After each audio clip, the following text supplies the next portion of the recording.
Prepare yourselves. The bells have tolled. Shelter your weak, your young, and your old. Each of you shall pay the final sum. Cry for mercy!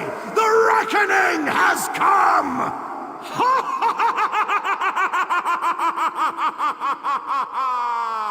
Hello everyone! Every year with Hollow's End, the screams of the Headless Horseman fill the sky. We were not always forced to listen to his rhymes. Once the Headless Horseman was a noble paladin by the name of Sir Thomas, and this is his tragic story.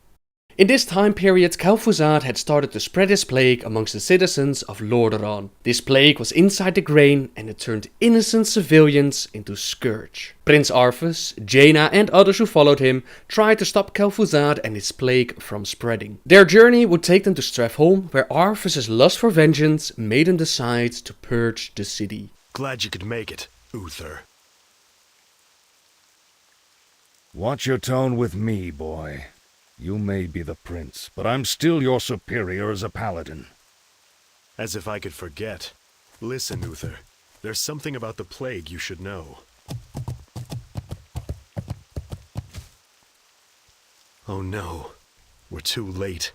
These people have all been infected. They may look fine now, but it's just a matter of time before they turn into the undead. What? This entire city must be purged. How can you even consider that? There's got to be some other way. Damn it, Uther. As your future king, I order you to purge this city. You are not my king yet, boy. Nor would I obey that command even if you were. Then I must consider this an act of treason. Treason? Have you lost your mind, Arthas? Have I? Lord Uther, by my right of succession and the sovereignty of my crown, I hereby relieve you of your command and suspend your paladins from service. Arthas, you can't just... It's done. Those of you who have the will to save this land, follow me. The rest of you, get out of my sight. You've just crossed a terrible threshold, Arthas. Sir Thomas was a member of the Silver Hand, a righteous paladin, and he, like Uther, decided to walk away from Arthas and his mad decision to purge the city. Surely there had to be a better way to fight the plague and the scourge, besides murdering innocent villagers and hoping that you kill the infected. That left them with the task of trying to defend the villages against the scourge, while Arthas made his way to Northrend. Their food supplies ran short, since they could no longer trust the grain. Thomas began to doubt the light. Despite all his praying, despite their relentless battles, they could not drive out the plague that was the scourge. Surely their suffering must have a higher purpose, but Sir Thomas could not see it, and he begged the light for guidance. In his moment of doubt, a shipment of fresh food sent by Baron Rivendare arrived in town, and Sir Thomas thought that he was a fool to ever doubt the light. He prayed once more to the light, and he said, "May this trial strengthen the people of Lordaeron and make us worthier agents of your loving purpose." The food did bring strength to the villagers, but not as Sir Thomas expected. Baron Rivendare was a longtime friend of Kel'thuzad, and he had joined the cult of the damned. The food sent by him was just as plagued as the grain was, and the villagers Sir Thomas had fought to protect now turned against him. He used the powers of the Holy Light to smite them down, and he reported the news of Rivendare to the others. Thomas blamed himself. He should have seen it coming, should have known that this food would push the villagers into the hands of the scourge. But the others assured him that he could not have known, and the guilt was not for him, but for those who betrayed them. Thomas was sent home to his loving wife and 2 children, so he could get some rest before the next battle and enjoy what he still had. On his way home, Sir Thomas ran into a pack of scourge, but he managed to slay them and find his wife waiting for him. Arthas returned from Northrend and had killed his own father. So in the meantime, Sir Thomas spent some quality time with his family. He told his children stories, and eventually news got out that Jaina Proudmoore was taking all those willing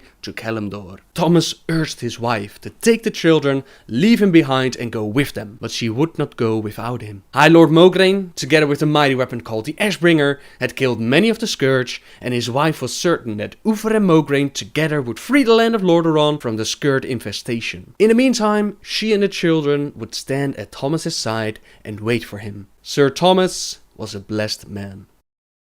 The very next day, a messenger arrived bringing some very bad news. Uther had been slain by the hands of Arthas, and many of the other paladins fell as well. Sir Thomas was called to join the remaining paladins of the Silver Hand and fight against the Scourge. He begged his wife to take the children and leave this doomed land. Get on a ship, follow Jaina to Kalimdor before it was too late. A storm was approaching, so they had to hurry, and finally his wife agreed. He placed them on a ship, and for 4 long years the Knights of the Silver Hand battled against the Scourge, and eventually they would become the Scarlet Crusade, and they rallied behind one great man. High Lord Alexandros Mograine wielded the Ashbringer, and with it wielded a righteous fury guided by the light. This blade was incredibly powerful, and the paladin who used it was no pushover either. Until the one day would come that not the Scourge, but his own flesh and blood would betray him and strike him in his back. His oldest son, Renaud Mograine, made a deal with Saidan Davrohan, and Saidan was actually murdered, and the Dreadlord Balnazar used his form as a disguise to lead the Scarlet Crusade into ruin. Balnazar had made a deal with Kel'thuzad that they would kill off the main threat for the Scourge and put Balnazar in a more secure position with the Scarlet Crusade. If Renaud could lead his father into a trap, then Saidan would give him a high position within the Scarlet Crusade. Renaud led his father to Strathholm, where a large group of Scourge was waiting for him. His father, despite being greatly outnumbered, was able to kill all the Scourge, but the battle did weaken him. He dropped the blade, the Ashbringer, and at that moment his son picked it up and struck his father in his back. Another great man fallen to the madness of the Scourge, another blow for Sir Thomas.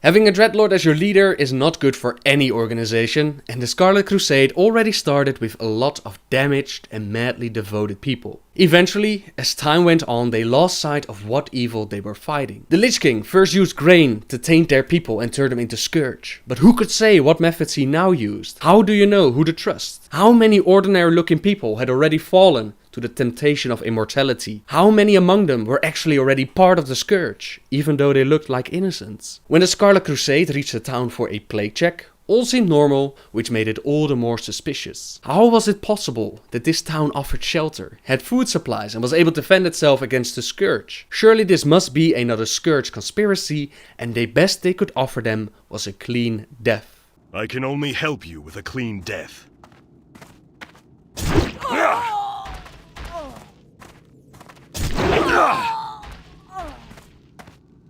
That was just the beginning. Sir Thomas, in all his years of fighting the Scourge, finally fell to the same trap as Arthas had. He purged the city, killed innocents until finally he struck down a woman trying to flee with her 2 children. He killed her, he killed her son, he killed her daughter, but as he struck the child, she turned around to face him. It was a familiar face, the one of his own beloved daughter. A storm was brewing when he placed his family on the ship, and apparently they didn't manage to leave the harbor in time. They had found refuge within this town, and in his mad conquest he had done the unthinkable. He had killed his own beloved wife and children. At that moment, Sir Thomas snapped.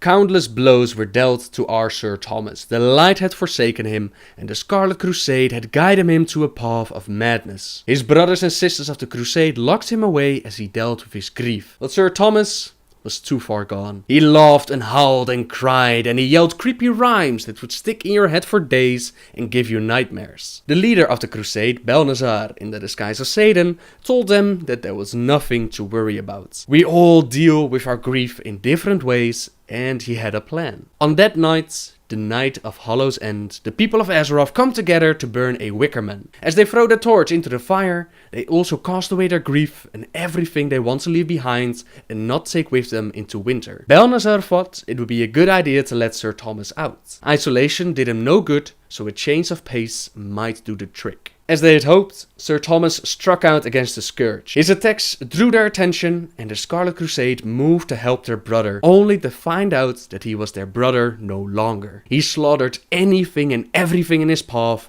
chanting his creepy rhymes. With no other choice left, they decapitated Sir Thomas and ended his madness.